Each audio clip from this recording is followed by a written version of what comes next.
Это «Капли дождя», снято с помощью ультразамедленной камеры норвежским фотографом Ронни Тертнесом.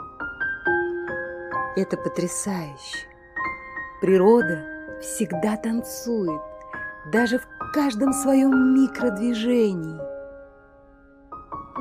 Это не может не вдохновлять.